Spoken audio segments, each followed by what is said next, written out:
네, 안녕하세요. 퍼실수학 전문학원 고등부 전임 강사 이지수입니다. 오늘은 어제 실시되었던 2025학년도 1학년 2학기 예일여고 중간고사 기출문항에 대한 간단한 특징 분석 및 우리 학생들이 어렵다고 느꼈을 만한 세문항 정도를 같이 풀어보려 합니다. 우선은 2025학년도 1학년 2학기 예일여고 중간고사 기출문항에 대한 간단한 특징을 분석하면 출제된 범위는 공통수학 2 평면좌표부터 집합까지의 단원이었고, 출제된 문항수는 선택형 객관식 13문항, 단답형과 서술형을 포함한 주관식 7문항, 총 20문항이 각 배점 총합으로 58, 41, 100점 만점으로 출제가 되었습니다. 타 학교와 비교해보면 출제된 범위는 대부분의 학교가 평면좌표부터 집합까지가 범위여서 시험 범위는 특출나지 않지만 출제된 문항수가 타 학교와 비교해보면 매우 적은 편입니다. 그러나 단답형과 서술형을 합한 그 주관식 문항의 총 배점이 42점이고 특히 서술형 마지막 두 문항이 각각 7점, 8점 배점으로 배점이 매우 높은 편이라서 서술형 문항을 얼마나 정확하고 자세하게 서술하였는가에 대한 부분 점수가 항상 관건인데다가 객관식 문항의 수가 적지만 계산 과정이 복잡하거나 시기, 정리가 잘 안 되는 문항이 많아서 시간 관리를 하는 것도 언제나 관건인 학교입니다. 이어서 난이도에 대해 간단히 생각해 보자면 제 개인적인 의견과 판단이지만 예일여고에서 1학기 때에도 지금 2학기 때에도 EBS 올림포스 고난도라는 교재를 부교재로 사용하는데 1학기 때에는 시험 문제의 가장 어려운 문항이 부교재 변형이 아닌 최근 2, 3년 모의고사 기출문제의 변형이었었다면 이번 어제 시험 봤던 중간고사 문제에서는 가장 어려운 문제가 부교재 변형으로 출제가 되었습니다.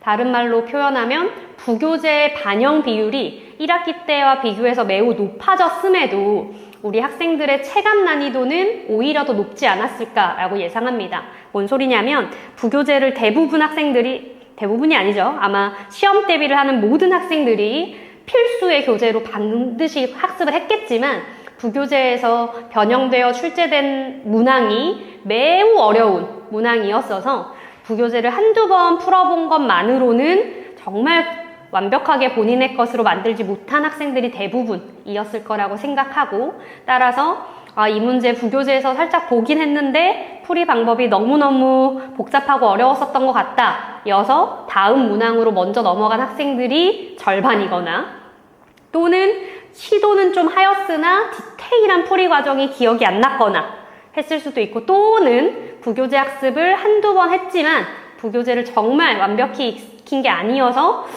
본 적도 없는 처음 보는 문제다라고 느끼는 친구들도 덜어 있었던 것 같아요.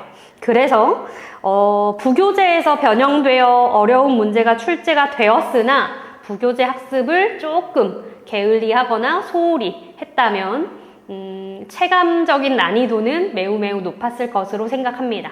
뿐만 아니라 그 부교재 변형 문제 자체가 난이도도 있는데 해석도 어려운데 계산도 복잡한 문제가 많았어서 정말 시간 관리 때문에도 많은 학생들이 어려움을 겪었던 것 같아요. 네, 그래서 이렇게 간단하게 2025학년도 예일여고 1학년 2학기 중간고사 기출문항의 특징에 대해 간단히 생각해 봤고, 우리 학생들이 어렵다고 느꼈을 만한 세문항 정도를 같이 풀어보려 합니다. 네, 이어서 풀이해볼 문항은 객관식 선택형 11번 문항입니다. 이 문제도 부교재 37페이지 30번에 있던 문제를 숫자만 살짝 바꿔서 출제한 문항이죠. 같이 해볼게요. fx가 최고차 함계수가 1인 2차 함수일 때 fx가 0이 되는 서로 다른 두 실근을 알파, 베타라 하는데 0보다 알파가 알파보다 베타가 크다를 만족한대요. 그럼 fx 최고차 함계수가 양수인 아래로 블록한 2차 함수의 그래프가 x축이랑 만나는 서로 다른 두 점의 x좌표를 알파, 베타라 하는데 알파가 베타보다 왼쪽이고 그 두 감 모두 0보다 오른쪽입니다 라는 걸 아는 거죠. 허공에 그리지 말고 그리면서 다시 한번 말하면 x축이랑 최고차 함계수가 양수인 아래로 블록 2차 함수 fx가 두 점에서 만나는데 두 점의 x좌표 중에 왼쪽에 작은 값을 알파, 오른쪽에 큰 값을 베타라 하면 이 두 값 모두 0보다 오른쪽에 있습니다.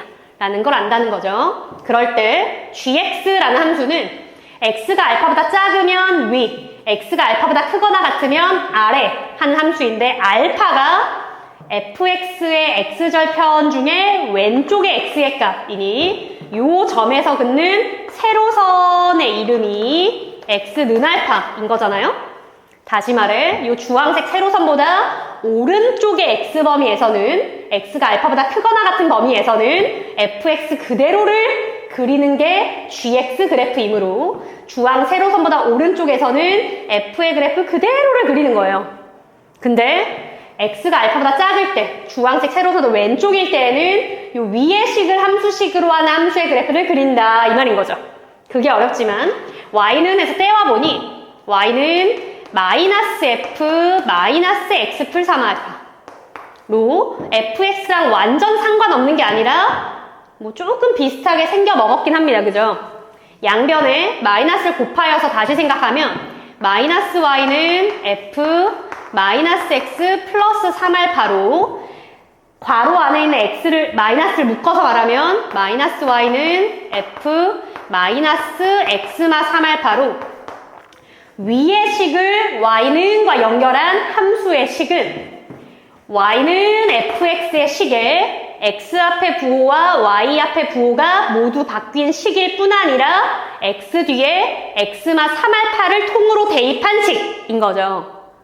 무슨 말이냐면 y는 fx의 그래프를 원점에 대하여 대칭 이동한 함수가 마이너스 y는 f 마이너스 x일 테고 이 그래프를 x축 방향으로 3알파만큼 평행 이동한 함수의 그래프가 마이너스 y는 f 마이너스 x마 3알파를 식으로 하는 그래프이겠죠. 즉 원형의 함수 그래프를 원점에 대해 대칭 이동한 다음 그걸 x축 방향으로 3알파만큼 평행 이동한 그래프를 요 주황색 세로선보다 왼쪽에서 그리는 거예요. 자, 그런데 원형의 그래프를 원점에 대하여 대칭 이동한 걸 먼저 그려보면 알파, 0과 베타, 0이 x절편이고 아래로 볼록한 이차 함수가 fx니까 이걸 원점에 대해 대칭 이동을 시키면 x절편이 마이너스 알파, 0과 마이너스 베타, 0이고 위로 볼록한 이차 함수가 되겠죠. 저 하얀색 그래프, 위로 볼록 이차 함수의 그래프가 y는 마이너스 f 마이너스 x의 그래프라는 거죠. 이 2차 함수를 x축의 방향으로 3알파만큼 평행 이동한 그래프를 요 주황색 세로선보다 왼쪽 범위, 요 주황색 세로선보다 오른쪽 범위는 f를 그대로 그리는 그래프가 gx의 그래프라는 거예요. 그럼 이제 요 하얀색 그래프를 x방향 3알파만큼 평행 이동할 때 마이너스 알파는 2알파, 0으로 마이너스 베타는 3알파 마이너스 베타로 올 텐데 요 두 x절편이 3알파만큼 이동한 x절편의 값이 요 두 x절편보다 왼쪽인지 포개지는지 오른쪽인지에 따라 gx의 그래프는 달라지겠죠. 정확히 말하면 마알파를 x방향 3알파만큼 평행 이동한 2알파가 베타보다 왼쪽인지 같아지는지 오른쪽인지에 따라 달라질 겁니다. 경우를 나눠서 각각을 그래프로 그리는 게 이해가 잘 되겠지만 여러 번 그리기 쌤이 좀 불편해서 한 번에 같이 덧대서 그릴 거니까 잘 봐보세요. 다시 말하면 0, 알파, 베타 이렇게 생긴 그래프가 fx고 이걸 원점에 대칭 이동한 마이너스 알파, 마이너스 베타를 x절편으로 하는 이렇게 생긴 그래프가 마이너스 f, 마이너스 x일 때 gx의 그래프는 알파에서 그은 세로선인 x는 알파를 기준으로 보다 오른쪽에서는 f를 그대로 계속 그리는 거고요. 보다 왼쪽에서를 이 그래프를 x축 방향으로 3알파만큼 평행이동한 그래프를 그리는데 마이너스 알파를 x방향 3알파만큼 평행이동한 2알파가 만약 베타보다 왼쪽에 있다면 이 그래프를 얘를 오른쪽 x절편으로 하는 눈대중으로 이동시키는 거예요, 사실. 이렇게 이차함수가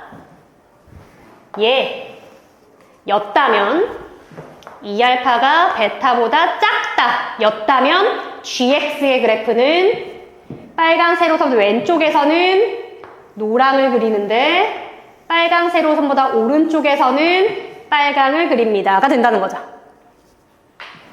자, 근데 만약 요 점을 x방향 3알파만큼 평행이동한 2알파가 베타랑 똑같아서 2알파가 베타랑 똑같다면 마베타가 마이알파니까 마이알파를 x방향 3알파만큼 평행이동한 것도 알파랑 똑같을 거라서 요 그래프가 얘가 되겠죠?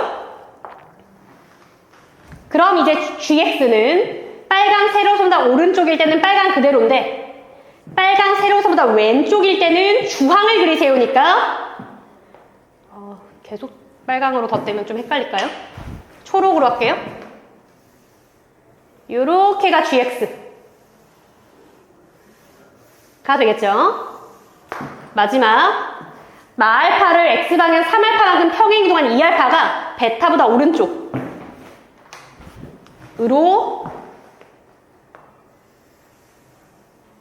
이렇게 된다면 2알파가 베타보다 크다면 요 파란색 그래프가 얘겠고 따라서 gx는 빨강 세로선보다 오른쪽에서는 f를 그대로 그리되 빨강 세로선보다 왼쪽에서는 파랑 그리세요니까 요때에는 gx가 요 보라 그리다가 요 점부터는 또 보라를 그리세요. 이렇게 나오는 거죠. 그러니까 2알파랑 베타가 누가 작고 누가 같고 2알파랑 베타가 작냐, 같냐, 크냐에 따라 요 식의 함수의 그래프가 노랑인지 주황인지 파랑인지가 달라지고 따라서 gx의 그래프도 빨강인지 초록인지 보라인지가 달라진다는 거죠. 그런데 노랑처럼 되거나 주황처럼 되면 주황처럼 되거나 파랑처럼 되면 초록색이 gx거나 보라색이 gx이면 gx가 x축하고 만나는 교점도 알파 베타 뿐이죠. 그러니 이 두 경우에는 2알파가 베타보다 크냐 같냐에 따라 gx의 그래프 디테일은 다르지만 이 두 경우 모두 gx가 0이 되는 x의 값, gx 그래프가 x축하고 만나는 교점의 x좌표의 값은 알파 베타 뿐입니다.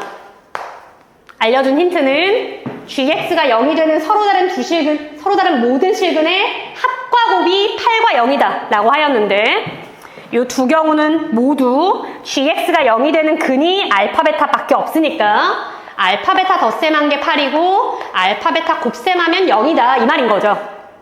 그런데 알파 베타 곱셈한 게 0이다 라는 게 말이 될 수 없는 거지. 왜냐? 0이 알파가 베타보다 작다며요. 알파 베타는 둘 다 0보다 큰 양수잖아요. 그러니 곱셈해서 0 될 수 없겠죠? 따라서 2알파가 베타보다 크거나 2알파가 베타랑 같거나 하여 요 식의 그래프가 주황 또는 파랑이면 안 된다. 요 식의 그래프가 노랑이고 gx의 그래프가 빨강이어서 x축과 만나는 교점의 x좌표가 요 점의 x좌표랑 요 점의 x좌표랑 요 점의 x좌표까지 3개일 때 이 3개의 x값을 다 더한 거랑 곱한 값이 8과 0이다 이 말인 거죠. 그럼 요 두 점의 x좌표는 알파 베타인 걸 아니까 요 점의 x좌표를 어떻게 나타낼지만 생각하면 되는데 마이너스 베타 컴마 0과 마이너스 알파 컴마 0을 x방향 3알파만큼 평행 이동한 x절편인 거니까요. 요 점의 x좌표는 사실 3알파 마베타죠. 주황일 때도 그렇고 파랑일 때도 사실 똑같아요. 그래서 노랑처럼 될 때만 gx가 0이 되는 x의 값이 3알파 마베타와 알파와 베타 요렇게 세 값이고 이 세 값을 다 더하면 8, 다 곱하면 0이다 이 말인 거죠. 식으로 쓰면 3알파 마베타 풀알파 마베타가 8이니까 소거하여 4알파가 8, 알파가 2겠고 다 곱하면 0 되는데 아까도 말했듯이 알파 베타는 0이 아니니까 3알파 마베타가 0이어야 되겠죠? 그 말은 베타가 3알파로 베타는 6이어야 된다는 얘기네요. 알파 베타의 절대값에야 구하여라가 아니라 마지막 AB의 절대값에야 구하여라 인데 AB는 뭐냐? fx의 x계수와 상수인 거죠. fx의 x절편을 알파 베타라 할 때 이 알파 베타가 하나가 2, 하나가 6입니다 라는 걸 알아낸 거고요. 마무리. x제곱 더하기 ax 더하기 b가 0이 되는 x의 값이 2와 6입니다. 이용하여 a, b를 찾아라 이 말인 거죠. 근계수 관계로 a는 마이너스 8, b는 12니까 절대값의 합인 정답은 20이겠네요. 어렵습니다. 그죠? 사실은 모의고사 한 30번, 29번, 21번 같은 수준의 문제이고 우리 학생들이 사실 이 식을 보자마자 많이들 포기한 것 같아요.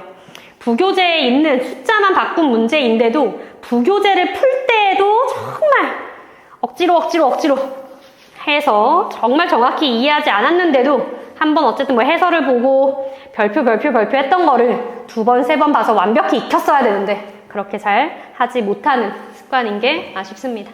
넘어갈게요. 자, 마지막으로 같이 풀이해볼 문항은 서술형 6번 문항입니다. 문제 같이 볼게요. 이 문제도 부교재 27페이지 30번에 있던 문제 숫자만 바뀐 문항이죠. 같이 보면 y는 2x 플러스 8 직선하고 xy축으로 둘러싸인 도형을 s라 하자. 그럼 직선의 x절편 a라 부를게요. 마이너스 4,0이고 y절편 b라 부르면 0,8이겠죠? 그럼 저 직선은 마이너스 4,0과 0,8을 xy 절편으로 하는 이렇게 올라가는 직선이고요.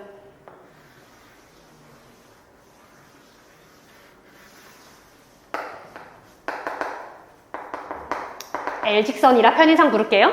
L직선이랑 XY축으로 둘러싸인 도형 S는 이 직각삼각형을 말하겠죠. 그럴 때 중심이 센터가 마이너스 2a, a이고 반지름이 1인 원 위에 모든 점이 도형 S의 내부 및 경계에 있도록 하고 싶대요. 요 원의 반지름 길이는 아는데 중심좌표를 모르니까 짜증이 나지만 중심좌표의 꼴 마이너스 2a, a라는 꼴을 보니 이 중심좌표가 y는 마이너스 2분의 1x 직선 위에 있는 점이라는 거 이해할까요? x에 마이너스 2a 대입하면 y가 a 되는 거 맞잖아요?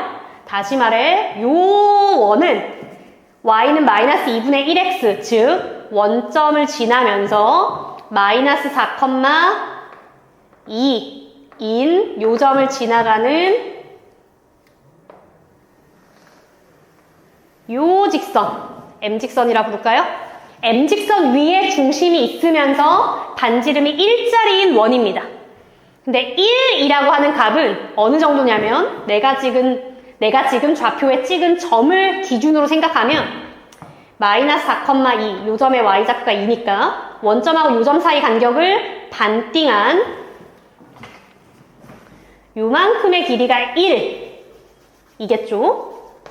그럼 다시 M직선 위에 중심을 가지면서 반지름이 1인 요 빨간색 길이가 반지름인 원이에요.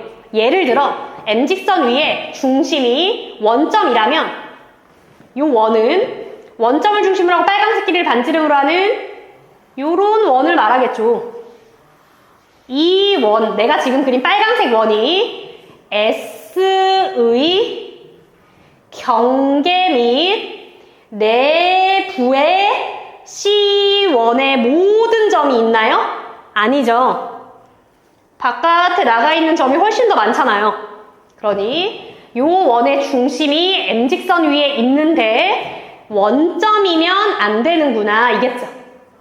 근데 아마가 아니라 만약에 요 M직선 위에 중심이 한 이쯤 있다면 요 노란색 점을 중심으로 하고 반지름 길이가 눈대중으로 그리는 거지만 요 길이가 반지름인 뭐 요런 원으로 그려진다면 노란색 원 위에 있는 모든 점은 S 도형의 내부 또는 경계에 있는 점이 되는 거 맞는 거죠. 그러니 M직선 위에 중심이 있으면서 반지름 일자리인 원 중에 노란색 같은 원은 되지만 빨간색 같은 원은 안 됩니다. 이 얘기인 거지. 그 조건을 만족하도록 하는 A값의 범위를 구하여라 이 말이에요. 그럼 빨간 원처럼이면 안 되지만 노란 원처럼이면 됩니다. 라는 것의 기준은 M직선이 XY축 중에 X축에 더 가까운 직선이기 때문에 요 L직선이랑 요 점에서 접하는 요 보라색 같은 원이 될 때 보다는 오른쪽으로 노랑처럼 와도 되는 거죠. 또한 한 이쯤의 중심을 가지어서 X축이랑 접하는 그림을 잘 못 그려서 그래요. X축이랑 접하는 요 파란색 같은 원이 될 때 보다는 왼쪽에 노란색 원처럼 되어야 되는 거죠. 파란색 원보다 더 오른쪽에 중심을 가지게 되는 순간 S 영역보다 바깥쪽에 원 위의 점이 나가고 보라색 원보다 왼쪽에 중심을 가지게 되면 마찬가지로 S 영역보다 바깥쪽에 원 위의 점이 나가니까요. 이해할까요? 결론은 보라색 원이 될 때랑 파란색 원이 될 때의 A값을 구한 뒤에 그 두가 사이에 있어야 된다 라고 판단하면 되겠죠? 번호 붙인 원 중에 2번의 원이 훨씬 계산이 쉬우니까 2번 먼저 할게요. 2번의 원은 중심이 M직선 위에 있으면서 반지름은 1인데 어디랑 접할 때? X축이랑 접할 때이니까 중심의 Y좌표가 반지름인 1과 똑같을 때이므로 2번일 때는 A의 값이 1일 때인 거죠. 자, 이제 1번일 때는 중심이 M직선 위에 있고 반지름이 일자리인 원이 L직선이랑 접하는 원이 될 때이니까 L직선을 일반형으로 2x 마y 풀8 능령 직선과 C1의 중심 마이너스 2a, a 사이의 거리가 반지름과 똑같을 때를 계산해야 되겠죠? D는 점과 직선 사이 거리 루트 5분의 대입하고 절대값 마이너스 5a 플러스 8의 절대값이 원의 반지름 1과 똑같을 때 분모 곱하면 마이너스 5a 플러스 8이 루트 5랑 똑같을 때 마이너스 5a 플러스 8의 절대값이 그럼 마이너스 5a 플러스 8이 루트 5랑 똑같거나 마이너스 루트 5랑 똑같거나 5a의 값이 8 마이너스 루트 5랑 똑같거나 8 플러스 루트 5랑 똑같거나 이므로 a는 의 값은 5분의 8 마이너스 루트 5랑 똑같거나 5분의 8 플러스 루트 5랑 똑같거나 두 개네요. 왜 두 개가 나올까요? 보라색 원이 될 때의 A의 값은 보라색 원의 중심 좌표로 오직 하나일 텐데 A의 값이 왜 두 개가 나올까요? 우리가 계산한 것은 뭐냐면 L직선과 M직선 위에 있는 중심 사이의 거리가 반지름과 똑같아서 M직선 위에 중심을 가지면서 반지름의 길이는 1이면서 L직선과 접할 때의 A의 값을 구한 거예요. 다시 말해 보라색 실선 원일 때의 A의 값만이 아니라 요 보라색 점선 같은 점선은 잘 안 보이나? 요 보라색 점선 같은 원 도 M직선 위에 중심을 가지면서 반지름의 길이는 1로 똑같으면서 L직선에 접하는 원 하나 더 있죠. 그러니 A의 값이 2개 나오는 거예요. 그럼 이제 마지막으로 해야 할 것은 보라색 실선의 원일 때의 A의 값이 두 값 중에 뭐인지 생각해야 되겠죠. 보다 작은 걸까요? 보다 큰 걸까요? 보다 작은 겁니다. 이유는 보라색 실선의 원의 중심의 Y좌표가 보라색 점선의 보라색 점선원의 중심의 Y좌표보다 작으니까요. A의 값은 중심의 Y좌표니까 따라서 A 값이 5분의 8-루트5다. 언제? 1번의 원일 때. 거듭 말하지만 1번의 원일 때 A의 값과 2번의 원일 때 A의 값 사이에 있어야 노란색 원처럼 되어 문제 조건을 만족한다. 이므로 최종 정답은 A의 값이 1 이상 1과 5분의 8-루트5 사이여야 된다 라는 것까지가 위치 판단한 거죠. 뭐 해야 된다는 얘기예요? 등호 판단. 1과 똑같을 때 파란색 원이 될 때에도 S 영역의 경계또는 내부에 파란색 원의 모든 점이 있는 거 맞아 아니야? 맞고 보라색도 마찬가지죠? 따라서 양변 모두 등호가 들어가야 맞습니다. 근데 문제에서 만약 S 도형의 내부 및 경계가 아니라 S 도형의 내부에 있도록 해야 된다. 이면 양쪽 모두의 등호는 빠져야 되죠? 경계에 있는 점이 하나라도 있으면 안 되니까. 그래서 등호를 판단하는 것까지 마지막에 한 번 더 꼼꼼히 하여 이렇게 정답을 쓰는 게 풀이 과정과 정답을 쓰는 게 원하는 정답입니다. 네, 문제 풀이 중간중간마다 자꾸 잔소리를 섞어서 풀이가 조금 길어졌긴 한데 이렇게 어제 실시되었던 2025학년도 1학년 2학기 예일여고 중간고사 기출문항에 대한 간단한 특징 분석 및 우리 학생들이 어렵다고 느꼈을 만한 부교재에 수록된 문제에 숫자만 바뀌어있는 문제이지만 그래도 부교재 학습을 조금 소홀히 하였거나 아니면 나름 2번, 3번 봤는데도 정말 솔직하게는 완벽히 익힌 게 아니라 좀 겉핥기 식으로 학습을 했다거나 했던 친구들은 많이 어렵다고 느꼈을 만한 문제를 풀이해봤습니다. 이제 내일까지 중간고사 마치고 나면 타 과목 중간 시험까지 마치고 나면 황금 연휴 신나게 쉬고 난 다음에 1학년 마지막 2학기 기말고사만을 남겨놓고 있는 시기가 됩니다. 참 시간이 너무 빠른 것처럼 느껴지는데 어쨌든 1학기 때는 부교재 변형이 그렇게 많지 않아서 2학기 때 조금 부교재를 소홀히 했거나 아니면 1학기 때나 2학기 때나 둘 다 올림포스 고난도를 사용하긴 하지만 2학기 문제가 1학기 때보다 훨씬 어렵다고도 많이 느끼는 것 같아요. 동일 교재여도.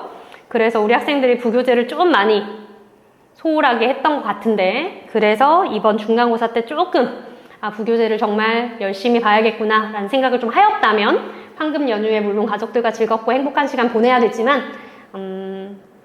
미리미리 부교재 학습을 최대한 시작하여서 마지막 남은 1학년의 마지막 기말고사에서는 아쉬움이나 이렇게 할 걸 저렇게 할 걸 하는 후회나 그런 속상한 점이 없도록 하길 바랍니다. 한 가지만 더 덧붙이자면 2학기 기말고사 범위 중에 가장 중요한 내용일 뿐 아니라 추후의 수학학습에서도 계속 여러분을 괴롭힐 단어는 함수 단원이에요.